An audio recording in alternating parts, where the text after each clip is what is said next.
नमस्कार. श्यामच्या आई या पुस्तकातील रात्र दुसरी अक्काचे लग्न ही कथा आपल्यासमोर सादर करते. आश्रमातील सायंकाळची जेवणे झाली. सायंकाळच्या जेवणानंतर प्रार्थनेच्या वेळेपर्यंत फिरावयास वगैरे आश्रमातील मंडळी जात. आश्रम होता त्या गावी नदी होती. नदीचे नाव बहुळा. नदी तीरावर एक लहानसे महादेवाचे देऊळ होते. देवळाजवळ पिंपळाचे मोठे पुरातन झाड होते. त्याला पार बांधलेला होता.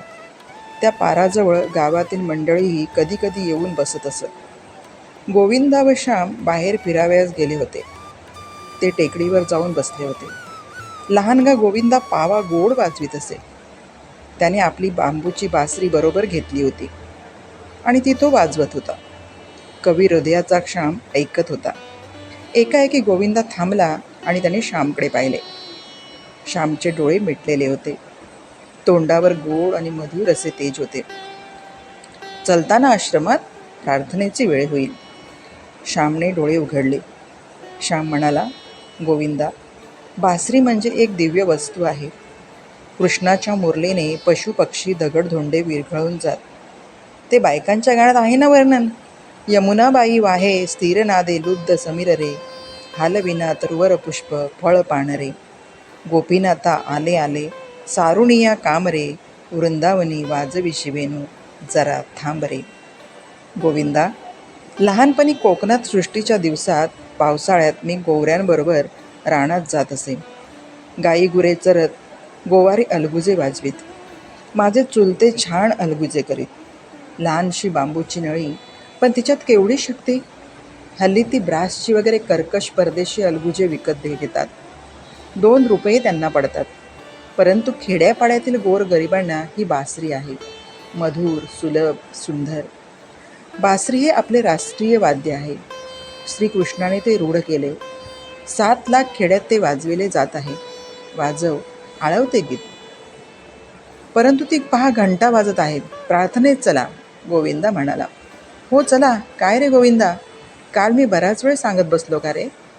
परंतु थोडी आईची पूर्वकथा सांगितली पाहिजे होती ना. आज लवकर आटपीन. श्याम म्हणाला. काल 10-12 मिनिटेच तुम्ही सांगत होता. उगीच आखाडते नका घेऊ. मधून मधून निरनिराळे विचार आणि कल्पना येतात. त्यात आमचा फायदा होतो. तो वेळ का व्यर्थ जातो? गोविंदा म्हणाला. बोलता बोलता दोघे आश्रमात आले. गच्चीवर प्रार्थनेची तयारी झाली. सारे जमले. गावातीलही काही मंडळी आली होती. घंटा वाजली. प्रार्थना सुरू झाली. स्थिरावला समाधीत स्थितप्रज्ञ कसा असे वगैरे गीताईतील स्थितप्रज्ञाच्या लक्षणाची प्रार्थना सुरू झाली. ही प्रार्थना आता राष्ट्रीय प्रार्थनाच जणू झाली होती. प्रार्थना संपताच श्यामच्या गोष्टीसाठी मंडळी अधीर झाली. श्यामने गोष्टीस सुरुवात केली. माझ्या आईचं प्रेम आम्हा सर्व भावंडात आमच्या बहिणीवर जरा जास्तच होते. माझी बहीण जणू आईचीच प्रतिमूर्ती होती. आम्ही तिला अक्का म्हणतो. माझी अक्का दया, क्षमा, कष्ट, सोशिकता यांची मूर्ती आहे. तिला सासरी प्रथम सासुरवास झाला, परंतु माहेरी तिने कधीच सांगितले नाही. तिने स्वतःच्या मुलास एक चापटही मारली नाही. मुलाचा राग आलाच तर ती दूर उठून जाते आणि राग शांत करून येते. माझ्या अक्काच्या लग्नाच्या वेळेची गोष्ट आहे. अक्काचे कितीतरी दिवस लग्नच जमत नव्हते. तिला मंगळ होता, त्यामुळे अडचणी येत. शिवाय हुंड्याची अडचण होतीच.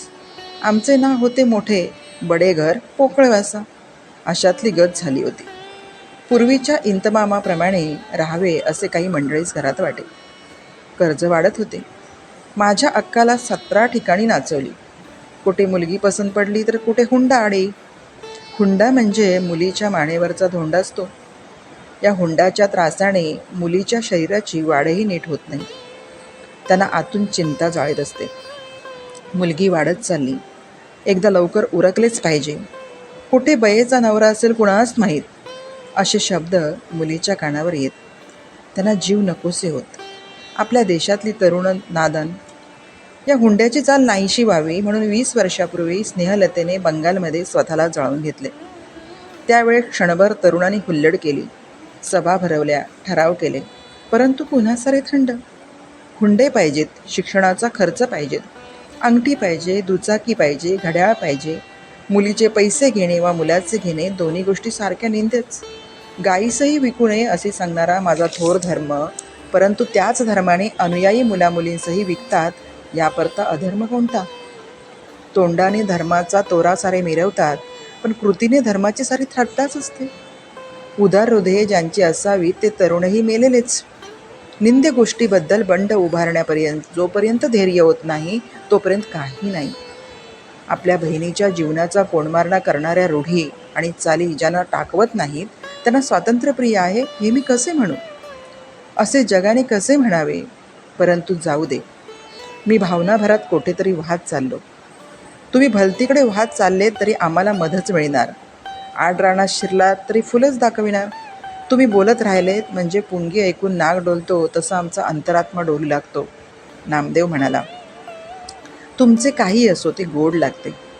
तुम्हीच ना मी ती शाहूनगर वगैरची नाटक मंडळीतील प्रख्यात नट गणपतराव यांची गोष्ट सांगितली होती.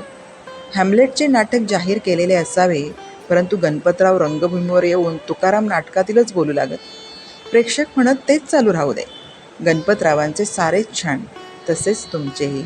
तुम्ही गोष्ट सांगा वा प्रवचन द्या, आम्हाला आनंदच आहे. गोविंदा म्हणाला. मग अक्काच्या लग्नाचे काय झाले?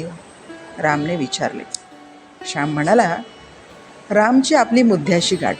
बरे तर ऐक. पुष्कळशे हिंडल्या फिरल्यावर जमले एकदाचे लग्न. लग्न रत्नागिरीस व्हायचे होते.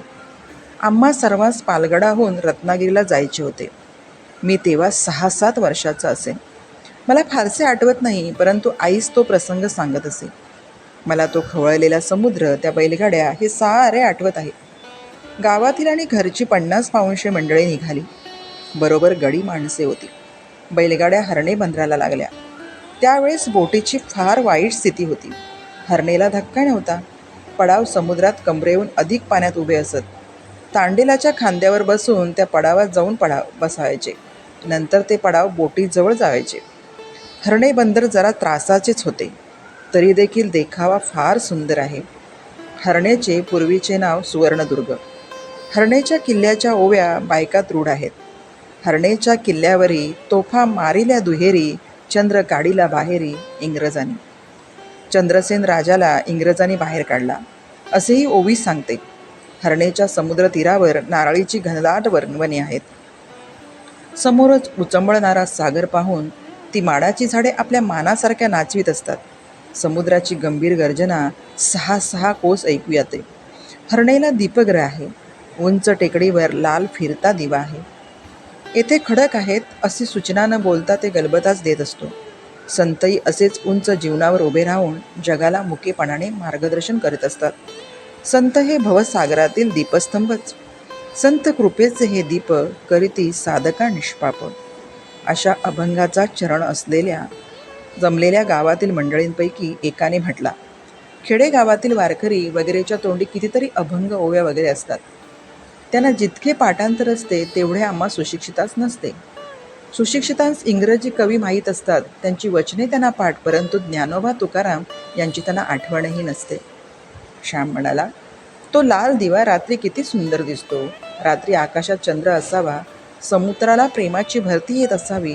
त्यावेळेस समुद्राच्या वक्षस्थळावर शेकडो चांद नाचताना दिसतात. आपल्या गोजीर वाऱ्याने गोऱ्या गोमट्या मुलाचे शेकडो फोटो समुद्र काढून घेत असतो असे वाटते. समुद्राचा का चंद्र मुलगा? एका लहान मुलाने विचारले. हो, समुद्र मंथनाच्या वेळेस तो 14 रत्नांबरोबर बाहेर पडला अशी कथा आहे.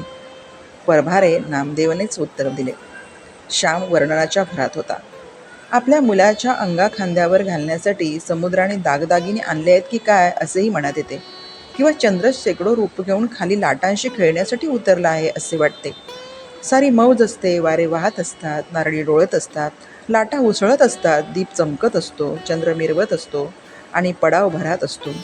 तांडेल व खलाशी यांची आरडाओरड चाललेली असते.